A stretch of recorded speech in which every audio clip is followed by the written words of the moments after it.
Hey guys, it's the Business Broker King, America's For Sale edition. Today I'm going over the history of business brokering from 2012 to 2025 and how the industries have completely changed. So now I'm going to drop you into 2012. Mike Steinberg, a little pizza, actually I wasn't little, I was jacked. I was going to the gym every day, which I'm doing now, out of my mind.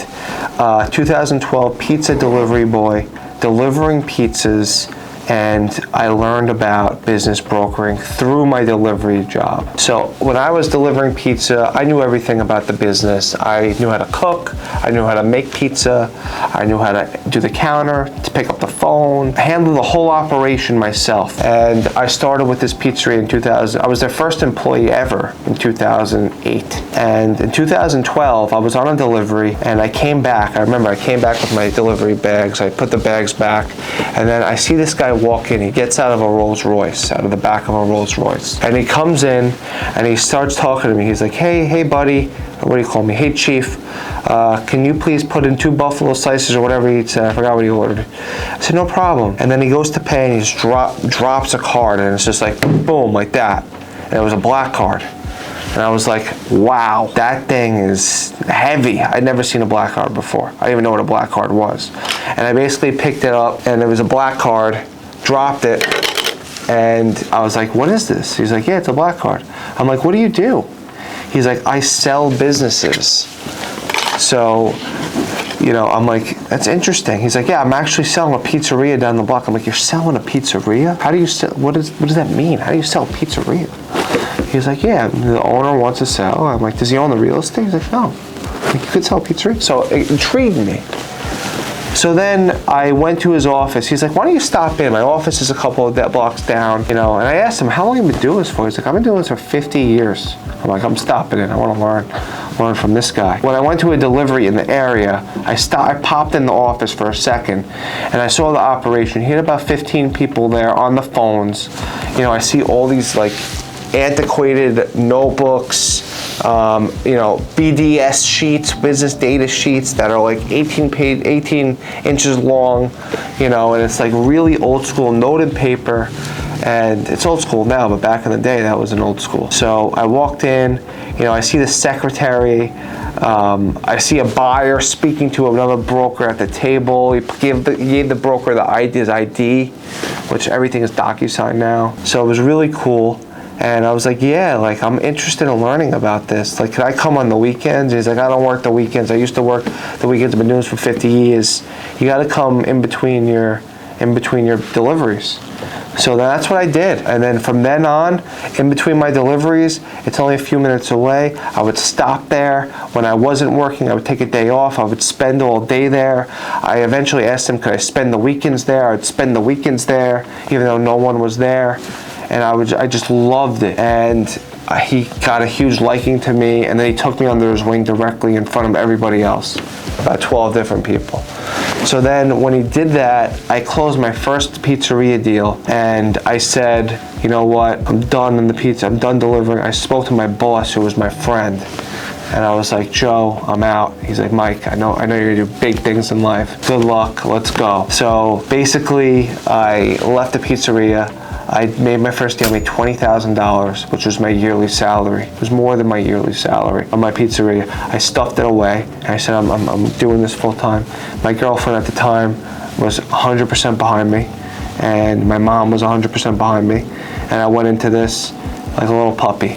In 2013, I really spent full time. I got my real estate license as well. On the side, I had to make money because these deals don't close right away. So I was renting apartments on the side. I was making like $3,500, $4,000 a month doing that.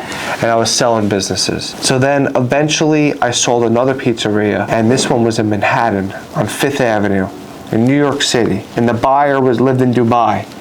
And it was the craziest thing. The way I got the buyer in 2013, I built a rapport with him. He liked me so much. He's like, I'm coming to New York. I want to meet you. I met with him. We hit it off. I showed him at the place that I worked at, which was La Focaccia. He ate there. He's like, this pizza's amazing. I'm like, yeah, I know the product. I don't know the exact product, but I know a similar product. We could put it into the new pizzeria, the buying, and that's what we did. And he bought the place. I made the commission.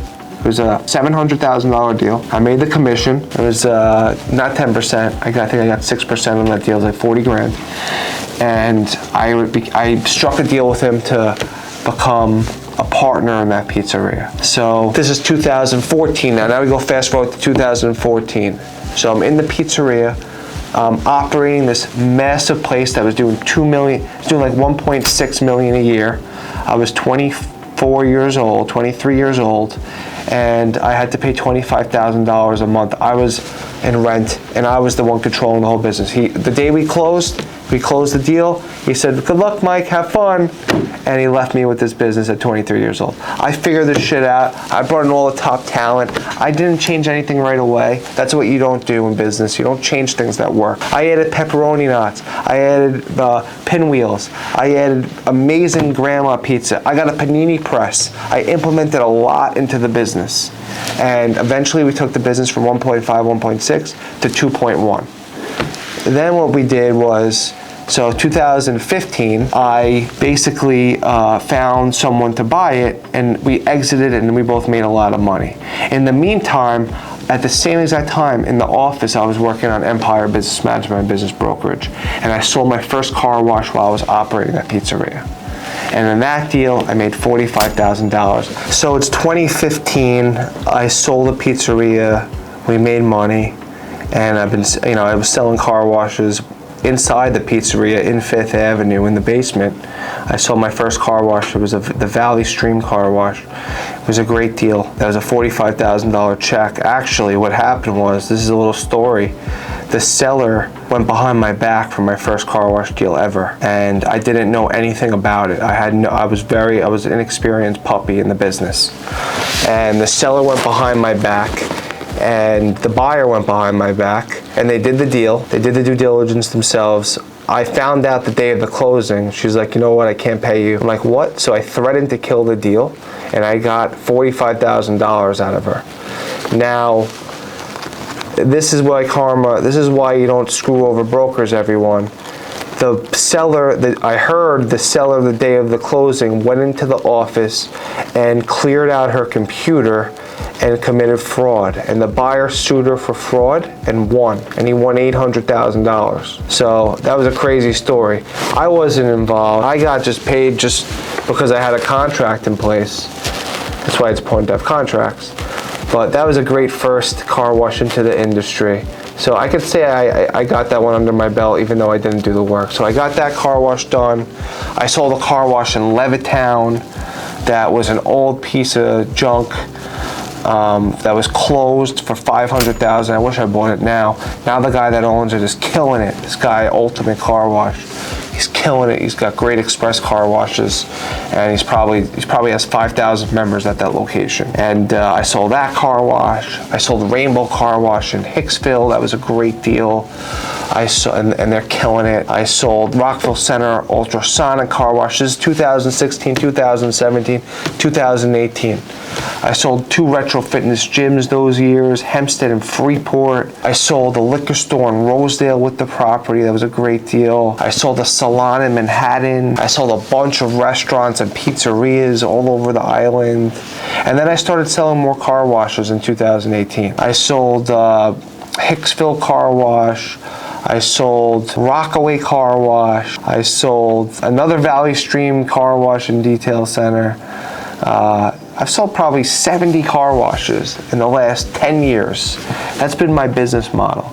So 2017, 2018, I'm slinging car washes, I'm slinging gyms, restaurants, liquor stores, pizzerias, bagel stores, and I'm learning so much about all these different industries throughout the way. It's amazing to make all the money selling these businesses, but what you've learned is everything. I've met really good mentors along the way. I have a great attorney friend who I got introduced to through a gym, who's been a mentor and a great friend of mine for the last 10 years. I have just other people in industries that I've learned from. And 2020, COVID hit, and I wasn't in the 2008 crisis, so I didn't know what to do. It was a weird time for me. I had so many deals locked up. I had so many deals that I was going to close. And then COVID hit, and then everything stopped. And I'm like, what am I going to do? And I just had my first child at that time. So this is the point of this video, this is when the shift happened. So the old school methods were turning now, and now everything's changing during COVID. So what did I do during COVID? I innovated. I got lucky. I thought about education. I put together the back end of Empire Business Management, which is now Hedgestone. I taught people how to buy and sell businesses online. I put together courses. I put together educational content. I had a little team. So as COVID was going on, I was fighting through. I sold this car wash called Miami Car Wash. I sold these other car washes during COVID. I sold the laundromat in Corona, Queens, and in COVID. March 13th, 2020, I sold the Hicksville Car Wash again. So we're selling a few businesses during COVID. Then 21 picked up, and then we just went crazy again. And I sold in that year probably 30 businesses myself. And at the end of the year, I closed on the Ondies, which is an $85 million hotel. And that hotel put me on the map, everybody. From that deal, I got hundreds of millions of dollars of deals. I sold the Colmac Inn, the Bayshore Inn. I sold $23 million package of car washes. I've just sold so many businesses. I brought so many people on under me at that point. Then I launched Hedgestone. From then to now, 2023, January, I launched Hedgestone. We had about 20 people. Mid-23, we had about 40 people. End of 23, we had about 60 to 80 people. 24, we grew from 80 people to 200 people. It's April 2025, we have 270 people. At the end of the year, I'm gonna double the company, minimum to 1,000 people. By the end of next year, I'm gonna have 5,000 people. And then by the end of the following year, I'm gonna have 20,000 people. That's my story right now. So it's a lot of lessons in between. The innovation of the business has changed. It's been a lot of paperwork, handwritten notebook when I first started. Now everything's on the CRM. NDAs are sent through DocuSign. NDAs used to be in person. The buyers used to come and meet me in person. My story can be your story. Remember, 30 million businesses in the United States, and everything is for sale at the right price. There are endless opportunities. Hedgestone is the leading advisory firm in the entire country. We have more listings on BizBuySell than anyone by miles. If you want to join the fastest growing company, go to Join Hedgestone page, and also go on my homepage and click on the WAP. I have all my free education in that link on my homepage, the WAP, or you can click below, and you will see everything you need to see.